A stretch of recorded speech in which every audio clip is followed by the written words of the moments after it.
আসসালামু আলাইকুম। হ্যালো বন্ধুরা, কেমন আছেন? আশা করি ভালো আছেন। আমি আসলাম আজকে আমাদের গ্রামের মাঠের মধ্যে বিভিন্ন ফসল করা হয়েছে। দেখা যাক কেমন হয়েছে।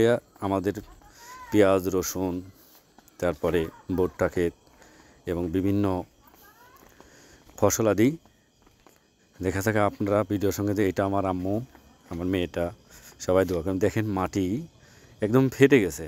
তারপরে পেঁয়াজ উঠাই নিয়ে গেছে, মরকারা পেঁয়াজ ছিল, এটা উঠাই নিয়ে গেছে। এখন দেখেন কি একবারে মাটি ফাইটে গেছে, এরকম অবস্থা। সবাই এই যে আমার বাবা, উনি লাল শাক বুনছে, মাটির উপরে পানি দিয়ে ভিজায় রাখছে। ছোট্ট ছোট্ট কেবল বের হয়েছে, এটা ছোট ছোট, এখন দেখা যাচ্ছে না পুরোপুরি লাল শাক। মোটামুটি আশা করি তাই দেখবেন অনেক ভালো হবে ইনশাল্লাহ। আর আপনারা দেখেন এই যে গম ক্ষেত, এই গম ক্ষেতটা কিন্তু অনেক ভালো হয়েছে আমাদের গ্রামে। এই যে গমের দেখছেন কি সুন্দর বড় বড় যে ইটা থাকে না, বা এটাকে আমরা বাইল বলে, আমাদের গ্রামে পাবনাতে বাইল বলে, যে অনেক বড় বড় হয়েছে। যাক, মোটামুটি আল্লাহ তাআলা আমাদের এই ফসলাদি যেন সুষ্ঠুভাবে ঘরে নিয়ে যেতে পারি। এবং ভুট্টা ক্ষেত, ভুট্টাও বাম্পার ফলন হয়েছে এবং ভুট্টা আবাদটাও অনেকটা ভালো, অনেক লাভজনক, কিন্তু খরচ মোটামুটি ভালোই।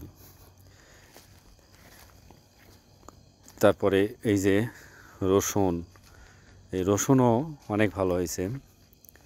রসুন এখনও ওঠানো হয় নাই, দেরি হবে, আরও 20-25 দিনের মতো লাগবে, রসুন ওঠানো যাবে। পেঁয়াজও সেম একই সময়। তে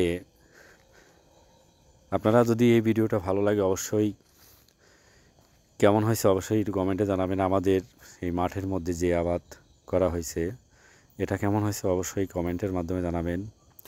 আর এই যে সন্ধ্যাটা, ইফতারের আগ মুহূর্ত, বাড়ি যাচ্ছি আমরা সবাই, বাড়ি চলে যাব। তো সবাই কেমন হয়েছে অবশ্যই একটু জানাবেন। ভুট্টা ক্ষেত, এই যে রসুনও বাম্পার, রসুনের গাছের অনেক বড় বড় হয়েছে এবং এটা দেখতে অনেক ভালো লাগছে। তবে ভিডিওটির সঙ্গে থাকার জন্য ধন্যবাদ। এবং আপনারা